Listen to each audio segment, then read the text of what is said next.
दीप आपुला आपण वारे, तम अज्ञाना दूर करारे।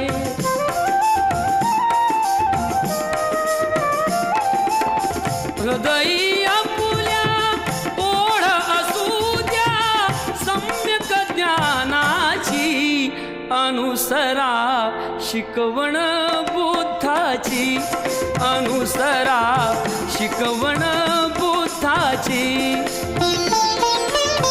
जीवनातल्या मंदिरी बांधा पूजा समतेची, अनुसरा शिकवण बुद्धाची, अनुसरा शिकवण बुद्धाची।